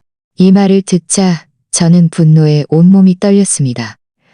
알고 보니 그들은 진작부터 도주를 계획하고 있었던 것입니다. 다행히 우리가 미리 눈치채서 그렇지. 안 그랬으면 그들은 법망을 피해서 자유롭게 살았을 것입니다. 저는 다시 건우 아저씨가 보내준 스크린샷을 열었습니다. 준호 씨와 민준 씨의 카카오톡 채팅 기록이었습니다. 그 안에는 우리 집안 회사의 자산을 어떻게 빼돌리고 핵심 기술을 유추할지, 그리고 저를 어떻게 속일지에 대한 내용들이 가득했습니다. 더 중요한 것은 스크린샷에 준호 씨에게 돈을 이체한 직접적인 증명서와 그들이 체결한 서면 합의서가 담겨 있었다는 것입니다. 합의서에는 준호 씨가 우리 집안 회사의 핵심 기술을 민준 씨에게 양도하고 민준 씨가 준호 씨에게 5천만 원의 수수료를 지급하며 성공 후 함께 도주하기로 약속했다는 내용이 명확하게 적혀 있었습니다. 이 증거들은 그들 두 사람의 죄를 증명하기에 충분했습니다. 저는 흥분해서 손이 떨렸습니다. 이 증거들을 서둘러 장 변호사님에게 전달한 다음 건우 아저씨에게 메시지를 보냈습니다. 건우 아저씨, 증거 확인했어요. 정말 고맙습니다. 이제 우리가 어떻게 해야 할까요? 건우 아저씨는 금방 답장했습니다. 이 증거들은 이미 아주 확실합니다. 제가 지금 바로 증거를 가지고 경찰서에 가서 신고할 겁니다. 당신은 병원에서 함부로 돌아다니지 마세요. 제가 이미 사람을 당신 곁에 붙여 보호하고 있습니다. 민준 씨와 준호 씨가 공지에 몰려 당신에게 해를 끼칠까 봐요. 네, 알았어요. 건우 아저씨. 제가 답장했습니다. 카카오톡을 닫고 저는 길게 한숨을 쉬었습니다. 마음속에 큰 바위가 드디어 내려앉았습니다. 이 증거들이 있으니 준호 씨와 민준 씨는 아무리 발뺌해도 소용없을 것입니다. 약 1시간쯤 지났을 때 제 휴대폰이 울렸습니다. 건우 아저씨에게서 온 전화였습니다. 건우 아저씨의 목소리에는 약간의 흥분감이 섞여 있었습니다. 지은 씨, 제가 이미 증거를 경찰에게 제출했습니다. 경찰은 이미 수사를 개시했고 지금 준호 씨와 민준 씨를 체포하기 위해 사람을 파견했습니다. 그리고 경찰이 조사한 결과 준호 씨가 해외로 빼돌린 그의 자금들은 그의 아내 명의로 개설된 계좌에 있었고 이미 그 계좌를 동결했습니다. 너무 잘 됐어요. 저는 흥분해서 말했습니다. 건우 아저씨, 고맙습니다. 아저씨가 아니었으면 저는 정말 어떻게 해야 할지 몰랐을 거예요. 고마워할 필요 없어요. 이건 제가 당연히 해야 할 일이에요. 건우 아저씨는 말했습니다. 그리고 장 변호사님도 이미 준호 씨와 민준 씨에게 변호사 서한을 보냈습니다. 준호 씨는 변호사 서한을 받을 때 마침 경찰에게 붙잡혔는데 그는 변호사 서한과 경찰 손에 들린 증거들을 보고 그 자리에서 주저앉아 모든 것을 자백했습니다. 준호 씨가 주저앉는 모습을 상상하니 제 마음속에는 조금의 동정심도 없었습니다. 이 모든 것은 그가 자초한 일이었습니다. 그는 아빠의 신뢰를 배신하고 우리 집안을 해쳤으니 마땅히 이런 처벌을 받아야 했습니다. 건우 아저씨는 또 말했습니다. 민준 씨 쪽도 아주 순조로웠습니다. 경찰이 그의 회사에서 그를 체포할 때 그가 저항하려 했지만 경찰에게 제압당했습니다. 그의 회사 직원들과 공급업체들은 그가 체포되었다는 소식을 듣고 모두 박수갈채를 보냈습니다. 아무래도 그가 평소 회사에서 직원들을 많이 착취했던 모양입니다. 그는 그런 사람이에요. 이기적이고 돈을 위해서라면 무슨 짓이든 할 수 있는 사람이에요. 제가 말했습니다. 건우 아저씨와의 통화를 끊고 저는 일어나 입원실 창가로 가서 밖의 햇살을 바라보았습니다. 마음속이 시원하게 뻥 뚫렸습니다. 제 마음에 짓눌려 있던 큰 바위가 드디어 치워졌습니다. 아빠의 억울함이 드디어 풀릴 수 있었습니다. 저는 아빠의 병실로 가서 병상 옆에 앉아 아빠의 손을 잡고 낮은 목소리로 말했습니다. 아빠, 들리세요? 우리 집안을 해친 나쁜 사람들이 모두 잡혔어요. 준호 씨와 민준 씨, 그들은 모두 마땅한 처벌을 받았어요. 걱정 마세요. 제가 잘 돌봐드릴게요. 아빠가 깨어나시면 우리 다시 회사를 일으켜서 예전보다 더 잘 되게 할 거예요. 제 말이 효과가 있었는지 아빠의 손가락이 미세하게 움직였습니다. 저는 놀라움에 기뻐하며 흥분해서 말했습니다. 아빠, 깨어나셨어요? 간호사님, 간호사님. 간호사는 제 고함 소리를 듣고 서둘러 들어와 아빠에게 검사를 했습니다. 간호사는 웃으며 말했습니다. 지은 씨, 축하합니다. 서준 대표님의 의식이 회복되고 있습니다. 아직 완전히 깨어나시지는 않았지만 이것은 이미 아주 좋은 징후입니다. 계속 잘 치료하고 간호하면 곧 깨어나실 겁니다. 간호사의 말을 듣자 저는 감격의 눈물을 흘렸습니다. 이것은 정말 격경사였습니다. 나쁜 사람들은 잡혔고 아빠도 깨어날 조짐을 보이시다니 제 인생이 드디어 다시 제자리로 돌아오는 것 같았습니다. 바로 그때 장 변호사님에게서 전화가 왔습니다. 지은 씨, 좋은 소식 알려드릴게요. 경찰이 이미 준호 씨와 민준 씨를 정식으로 형사 구속했습니다. 그들의 자백과 우리가 제공한 증거에 따르면 그들은 기업 사기, 영업 비밀 침해, 업무상 횡령 등 여러 가지 혐의를 받고 있습니다. 증거가 확실하니 매우 중한 형을 받을 것으로 예상됩니다. 너무 잘 됐어요. 장 변호사님, 고생 많으셨어요. 제가 말했습니다. 장 변호사님은 또 말했습니다.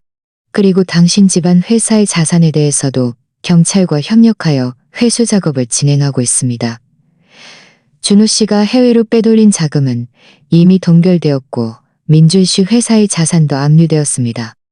이후 경매를 통해 얻은 수익은 모두 당신 집안에 반환될 것입니다.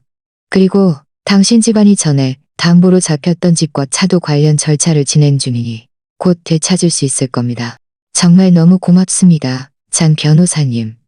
저는 감사하며 말했습니다. 전화를 끊고 저는 다시 아빠의 손을 잡고 얼굴에 오랜만에 웃음을 지었습니다. 걱정 마세요, 아빠. 모든 것이 잘 될 거예요. 우리를 해친 사람들은 모두 마땅한 처벌을 받았어요. 아빠가 깨어나시면 우리 가족 다시 시작할 거예요. 하지만 제 마음속에는 아직 한 가지 생각이 남아 있었습니다. 준호 씨와 민준 씨는 비록 잡혔지만 그들이 전에 저지른 일들의 진실을 많은 사람들이 모르고 있었습니다. 특히 결혼식에서 그들이 사람들 앞에서 저를 모욕하여 망신을 주었으니 저는 모든 사람이 그들의 진짜 얼굴을 알게 하고 싶었습니다. 그들이 사람들 앞에서 완전히 망신당하게 하고 싶었습니다. 이런 생각을 하자 저는 휴대폰을 꺼내 건우 아저씨에게 메시지를 보냈습니다. 건우 아저씨, 민준 씨 집안의 비즈니스 리셉션에서 준호 씨와 민준 씨의 죄를 공표해서 모든 사람이 그들의 진짜 얼굴을 알게 하고 싶어요. 가능할까요? 건우 아저씨는 금방 답장했습니다. 가능합니다. 민준 씨 집안은 원래 3일 후에 비즈니스 리셉션을 열어 회사 이미지를 회복하려 계획하고 있었습니다. 우리는 이 기회를 빌려 그들에게 마지막 일격을 가하여 그들을 완전히 망신시킬 수 있습니다. 제가 준비를 돕겠습니다. 건우 아저씨의 긍정적인 답변을 받자 제 마음은 많이 안정되었습니다. 다음 3일 동안 저는 한편으로는 병원에서 아빠를 돌보고 다른 한편으로는 건우 아저씨와 장 변호사님과 비즈니스 리셉션에서의 구체적인 계획을 상의했습니다. 건우 아저씨는 이미 민준 씨 집안 비즈니스 리셉션의 시간과 장소를 파악했습니다. 시내 중심가의 고급 호텔에서 열릴 예정이었고 초대된 사람들은 모두 지역의 사업가들과 일부 친지들이었습니다. 민준 씨 집안은 회사의 정상적인 운영 신호를 외부에 전달하고 협력사를 다시 끌어들이려는 꼼수를 부리고 있었습니다. 하지만 그들은 이 리셉션이 자신들이 몰락하는 현장이 될 줄은 꿈에도 생각지 못했을 것입니다. 리셉션 당일 저는 일부러 단정한 검은색 정장 치마를 입고 연한 화장을 하여 얼굴의 붉은 붓기 흔적을 완전히 가렸습니다. 거울 속에 저는 눈빛이 굳건했고 이전의 나약함과 무력함은 더 이상 찾아볼 수 없었습니다. 건우 아저씨는 호텔 입구에서 저를 맞이할 두 사람을 준비시켜 두었고 현장에서 발언할 수 있도록 초소형 마이크도 주었습니다. 저는 안내하는 사람을 따라 호텔 영문으로 조용히 들어가 연회장 옆 휴게실에 숨었습니다. 문틈으로 연회장 안을 보니 불빛이 휘황찬란했고 하객들로 가득 차 있었습니다. 민준 씨 아버지 재혁 씨가 마이크를 들고 단상에 서서 말하고 있었고 바쁘신 와중에도 저희 재혁 집안의 비즈니스 리셉션에 참석해 주신 내빈 여러분께 진심으로 감사드립니다. 최근 회사에 약간의 어려움이 있었지만 모두 해결되었습니다. 앞으로 저희 재혁 집안은 더욱 번창하여 여러분의 신뢰와 지원에 보답할 것입니다. 하객석에서는 올해와 같은 박수 소리가 터져 나왔지만 많은 사람들의 얼굴에는 건성인 미소가 띄고 있었습니다.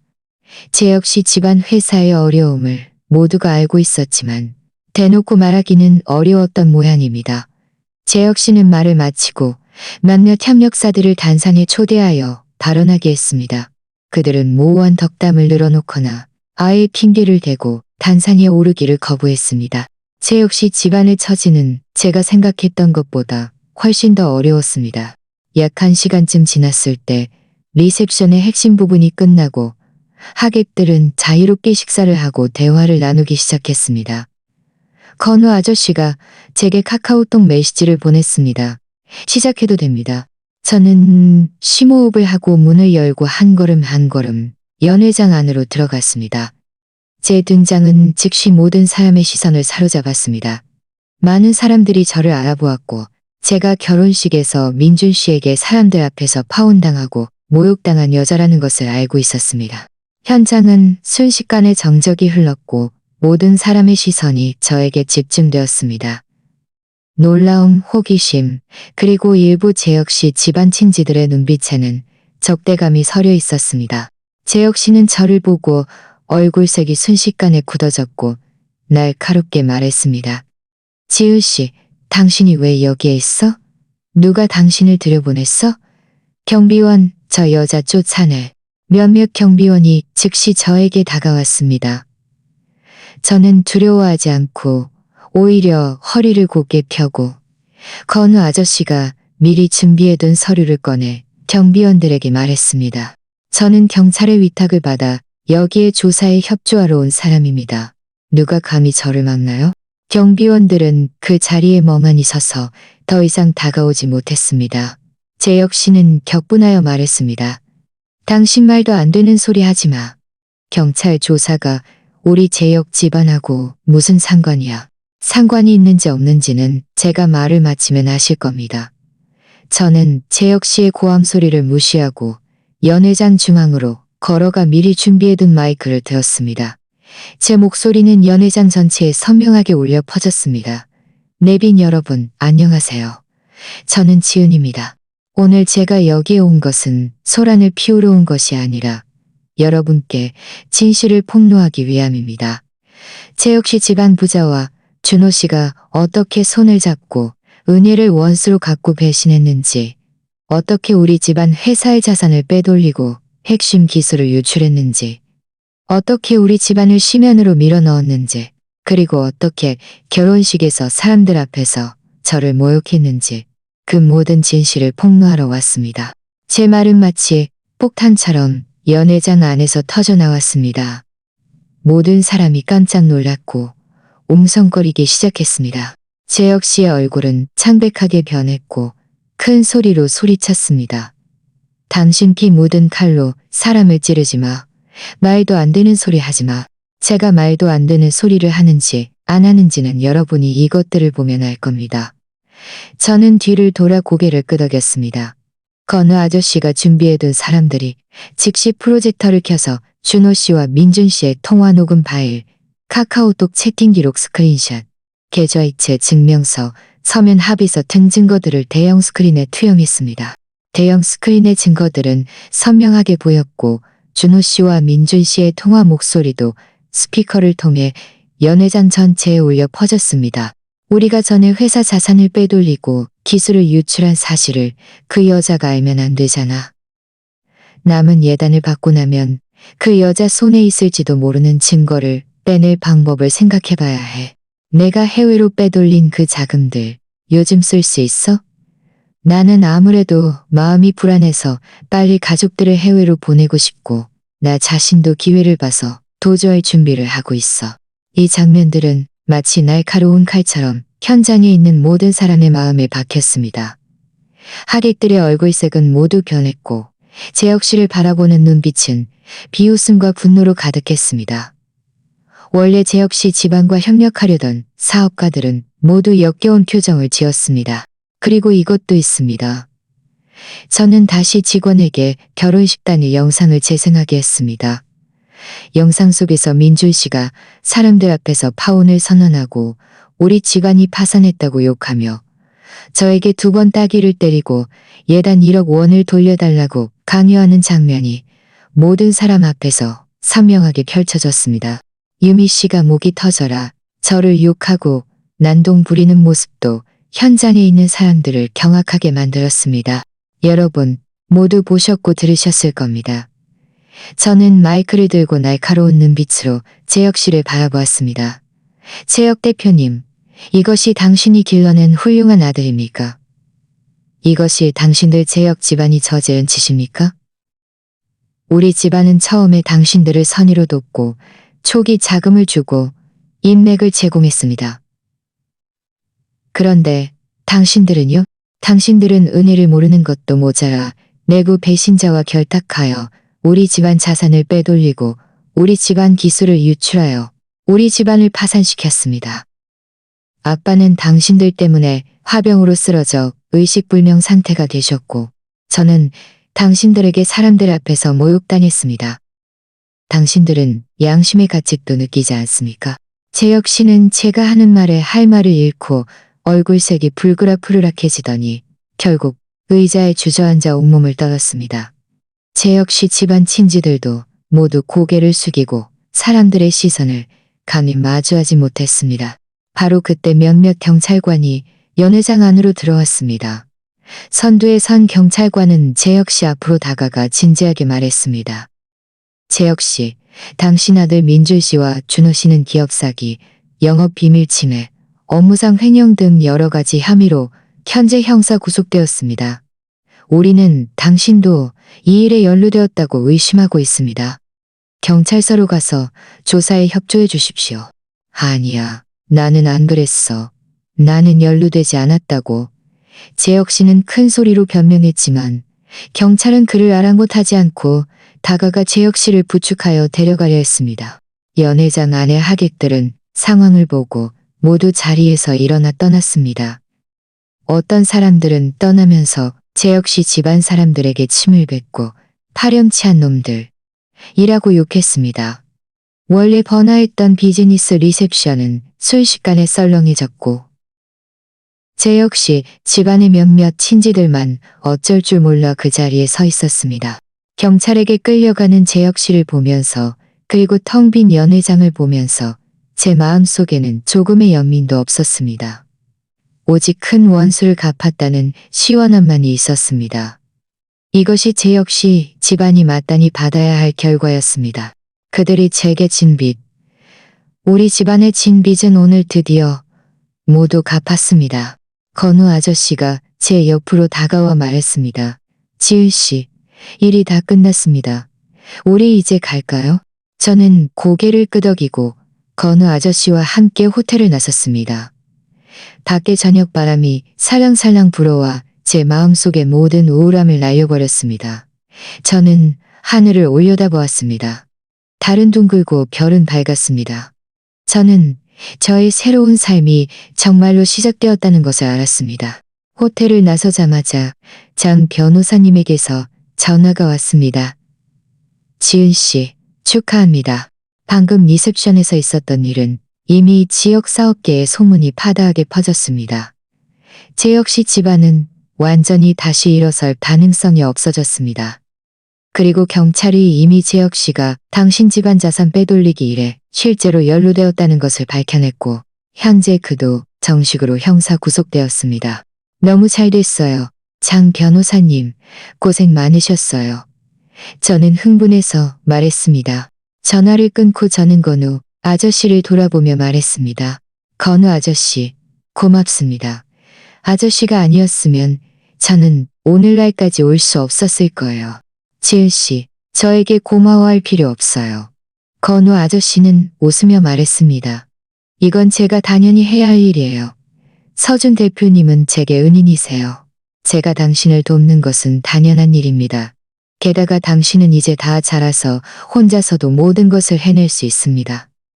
서준 대표님이 깨어나시면 분명히 당신을 자랑스러워하실 겁니다. 아빠 이야기가 나오자 제 마음속에는 따뜻한 기운이 밀려왔습니다. 저는 말했습니다. 건우 아저씨, 우리 지금 병원에 가서 아빠를 보러 갈까요? 아빠에게 모든 나쁜 사람들이 처벌을 받았고 우리 집안의 억울함이 드디어 풀렸다고 말씀드리고 싶어요. 좋습니다. 지금 바로 가죠. 건우 아저씨는 고개를 끄덕이고 저와 함께 차에 올라 병원 방향으로 향했습니다. 저는 차 안에 앉아 창밖의 야경을 바라보며 얼굴에 오랜만에 웃음을 지었습니다. 차는 병원으로 가는 길을 안정적으로 달렸습니다. 창밖의 야경은 서서히 뒤로 물러났고 가로등 불빛은 유리창에 길게 그림자를 드리웠습니다. 저는 차창에 기대어 앉아 있었고 마음속에는 안도감과 오랜 시간 마음을 짓눌렀던 거대한 바위가 드디어 완전히 내려앉았습니다. 약 20분 후 차는 병원 입구에 멈춰 섰습니다. 저와 건우 아저씨는 빠른 걸음으로 입원실 건물로 들어갔습니다. 아빠 경실문에 도착하자마자 간호사 스테이션의 간호사가 저를 향해 손짓하며 웃는 얼굴로 말했습니다. 제 마음이 움직여 저는 서둘러 다가갔습니다. 간호사님, 혹시 아빠에게 무슨 일이 있어요? 간호사는 웃으며 말했습니다. 지은 씨, 축하합니다. 당신 아버지가 깨어나셨습니다. 방금 회진할 때 보니 이미 눈을 떼셨고 의식도 아주 또렷하세요. 몸이 아직 좀 허약하셔서 의사 선생님과 이야기 중이세요. 정말요? 저는 흥분해서 목소리가 떨렸고 눈물이 순식간에 왈칵 쏟아졌습니다. 저는 눈물을 닦을 겨를도 없이 빠른 걸음으로 병실문을 열고 들어갔습니다. 병상 위에서 아빠가 깨어나 계셨습니다. 침대 머리에 기대어 계셨고 얼굴은 아직 좀 창백했지만 눈빛은 이미 예전의 또렷함을 되찾으셨습니다. 아빠, 저는 흐릿끼며 소리쳤고 빠른 걸음으로 병상 옆으로 다가가 아빠의 손을 꽉 잡았습니다. 아빠는 저를 보고 힘없이 웃으며 잠긴 목소리로 말했습니다. 지은아, 내 딸아, 네가 고생 많았구나. 안 고생했어요. 저는 눈물을 닦고 웃으며 말했습니다. 드디어 깨어나셨네요. 너무 잘 됐어요. 제가 좋은 소식 알려드릴게요. 우리 집안을 해친 나쁜 사람들이 모두 잡혔어요. 준호 씨, 민준 씨, 그리고 재혁 씨. 그들은 모두 경찰에 형사 구속되었어요. 우리 집안의 억울함이 풀렸어요. 아빠는 고개를 끄덕였습니다. 다 알고 있다. 의사 선생님이 말씀해 주셨고 건우 씨도 간단히 상황을 설명해 주었어. 지은아, 네가 다 컸구나. 아빠는 네가 자랑스럽다. 옆에 서 있던 건우 아저씨는 앞으로 다가가 아빠에게 고개 숙여 인사했습니다. 대표님, 깨어나셔서 정말 다행입니다. 회사 일은 걱정 마세요. 제가 이미 다 준비해 두었습니다. 몸이 회복되시면 그때 천천히 처리하시죠. 아빠는 고개를 끄덕이며 건우 아저씨에게 말했습니다. 건우 씨, 그동안 고생 많았네. 자네가 지은이를 잘 돌봐주고 우리 집안의 억울함을 풀어준 덕분이야. 대표님, 너무 겸손하세요. 이건 제가 당연히 해야 할 일입니다. 건우 아저씨는 말했습니다. 의사가 이때 들어와 아빠에게 간단한 검사를 한 후 말했습니다. 서준 대표님, 회복이 아주 좋습니다. 잘 요양하시면 곧 퇴원하실 수 있을 겁니다. 하지만 지금은 아직 휴식을 많이 취하시고 너무 흥분하지 마시고 너무 많은 말씀을 하지 마세요. 저는 서둘러 말했습니다. 아빠, 의사 선생님 말씀대로 잘 쉬세요. 남은 일은 저와 건우 아저씨에게 맡겨주세요. 아빠는 고개를 끄덕이고 눈을 감고 쉬셨습니다. 저와 건우 아저씨는 조심스럽게 병실을 나와 복도에 섰습니다. 건우 아저씨는 말했습니다. 지은 씨, 서준 대표님이 깨어나셔서 정말 다행입니다. 앞으로 회사의 자산 회수 작업과 담보로 잡혔던 부동산 및 차량의 회수 절차는 제가 장 변호사님과 함께 서둘러 처리할 겁니다. 당신은 여기서 안심하고 대표님을 돌보세요. 고생 많으셨어요, 건우 아저씨. 제가 말했습니다. 다음 날들 동안 저는 매일 병원에서 아빠를 돌보며 아빠를 닦아드리고 식사를 먹여드리고 신문을 읽어드렸습니다. 아빠의 몸은 빠르게 회복되었고 정신도 날마다 좋아졌습니다. 장 변호사님과 건우 아저씨도 자주 병원에 와서 아빠를 문병하고 저희에게 일의 진행 상황을 보고했습니다. 얼마 지나지 않아 장 변호사님은 좋은 소식을 가져왔습니다. 준호 씨, 민줄 씨, 재혁 씨의 사건은 이미 사법 절차에 들어갔고 그들의 범죄 사실과 수집된 확실한 증거에 따라 준호 씨는 업무상 횡령, 영업비밀 침해, 기업 사기 등 여러 가지 혐의로 징역 10년과 벌금 5억 원을 선고받았습니다. 민주희 씨는 기업 사기, 영업 비밀 침해에 가담한 혐의로 징역 8년과 벌금 3억 비밀 침해에 가담한 혐의로 징역 8년과 벌금 3억 벌금. 재혁 씨는 회사 자산 빼돌리기 가담 및 범인은 혐의로 징역 5년과 벌금 2억 원을 선고받았습니다. 그가 해외로 빼돌린 자산도 성공적으로 회수되었습니다. 민준 씨 회사의 자산은 경매 후 얻은 수익이 모두 우리 집안에 반환되었고 전에 담보로 잡혔던 집과 차도 순조롭게 되찾았습니다. 우리 집안 회사의 핵심 기술도 법적 절차를 통해 성공적으로 사용권을 회수했습니다. 유미 씨는 구치소에서 나온 후 제 역시 집안이 완전히 몰락하고 남편과 아들이 모두 징역형을 선고받았다는 것을 알고는 한순간에 무너졌습니다. 그녀는 친척들에게 의탁하려 했지만 친척들은 모두 제 역시 집안의 만행을 알고 있어서 아무도 그녀를 받아주려 하지 않았습니다. 결국 그녀를 받아주려 하지 않았습니다. 결국 그녀는 거리에서 노숙하면 저는 조금의 동정심도 느끼지 못했습니다. 예전에 오만하고 거만한 모습은 완전히 사라지고 이 모든 것은 그녀가 마땅히 받아야 할 결과였습니다. 또 한 달이 지나 아빠는 완치되어 퇴원하셨습니다. 퇴원하는 날은 햇살이 밝았고 바람이 온화했습니다. 저는 휠체어를 밀며 아빠를 모시고 병원을 나섰습니다. 건우 아저씨와 장 변호사님도 옆에서 함께했습니다. 아빠는 하늘을 바라보며 깊이 심호흡을 하시고 말씀하셨습니다. 드디어 나왔구나. 지은아, 그동안 네가 고생 많았지? 아빠한테 뭘 고생이라고 그래요. 저는 웃으며 말했습니다. 우리 집에 가요. 오랜만에 집에 돌아와 익숙한 가구와 물건들을 보니 제 마음속에는 감회가 가득했습니다. 예전에는 이곳이 웃음소리로 가득했지만 나중에는 제 역시 집안의 계략 때문에 집안이 풍비박산 났습니다. 이제 나쁜 사람들은 처벌을 받았고 우리 가족은 다시 함께 모였습니다. 아빠는 퇴원 후 바로 회사로 돌아가지 않고 회사 업무의 대부분을 제게 맡겨 저를 단련시키셨습니다. 건우 아저씨와 회사의 직원들은 모두 저를 지지해 주었고 하나하나 회사 업무를 처리하는 방법을 가르쳐 주었습니다. 저도 열심히 노력하여 매일 진지하게 배우고 곧 회사 운영 절차에 익숙해져서 혼자서도 모든 것을 해낼 수 있게 되었습니다. 저의 노력과 건우 아저씨의 도움 덕분에 회사 업무는 서서히 제자리를 찾아갔고 심지어 예전보다 더 잘 발전했습니다.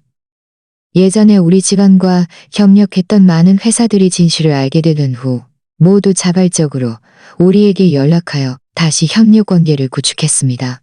또 어떤 새로운 역관계를 구축했습니다. 어느 날 저녁 회사 업무를 마치고 집에 돌아오니 아빠가 거실에서 차를 마시고 계셨습니다. 제가 돌아오자 아빠는 웃으며 말했습니다. 지은아, 이리 와 앉아. 저는 다가가 아빠 옆에 앉았습니다. 아빠는 제게 차 한 잔을 건네며 말씀하셨습니다. 그동안 네가 아주 잘했어. 아빠는 네가 자랑스럽다. 저는 차잔을 받아 한 모금 마시고 웃으며 말했습니다. 이건 제가 당연히 해야 할 일이에요. 만약 아빠가 그때 함정을 꾸미지 않으셨고 건우 아저씨의 도움이 없었으면 저도 오늘날까지 올 수 없었을 거예요. 아빠는 고개를 저으셨습니다. 가장 중요한 것은 네가 스스로 잘했다는 거야. 그렇게 큰 어려움을 겪으면서도 좌절하지 않고 오히려 점점 더 강해졌어. 지은아, 결혼식에서 있었던 일이 네게 큰 상처가 되었다는 것을 알아. 앞으로 아빠는 네가 어떤 억울함도 겪게 하지 않을 거야. 저는 웃었습니다. 저는 진작부터 마음에 두지 않았어요. 그 나쁜 경험들은 모두 저를 성장시켰어요. 지금의 저는 단지 회사를 잘 운영하고 아빠 곁에서 잘 지내면서 우리 집안이 더욱 잘 되기를 바랄 뿐이에요. 아빠는 고개를 끄덕이셨고 눈에는 흐뭇함이 가득했습니다. 창밖에 달빛이 쏟아져 들어와 거실의 모든 것을 비추었습니다. 저는 그 어두웠던 날들이 완전히 지나갔고 저를 기다리는 것은 희망과 밝음으로 가득 찬 미래라는 것을 알았습니다. 정의는 늦을지라도 결코 오지 않는 법은 없습니다. 선에는 선한 보답이 있고 악에는 악한 보답이 있습니다. 우리를 해쳤던 사람들은 결국 자신들의 행동에 대한 무거운 대가를 치르게 될 것입니다. 그리고 우리는 오직 본심을 지키고 어려움에 용감하게 맞서면 반드시 우리만의 햇살을 맞이할 수 있을 것입니다. 오늘 이야기가 마음에 드셨다면 좋아요와 구독 부탁드립니다. 어떤 종류의 이야기가 더 보고 싶으신지 댓글로 의견을 공유해주세요. 계속해서 좋은 이야기로 찾아뵙겠습니다.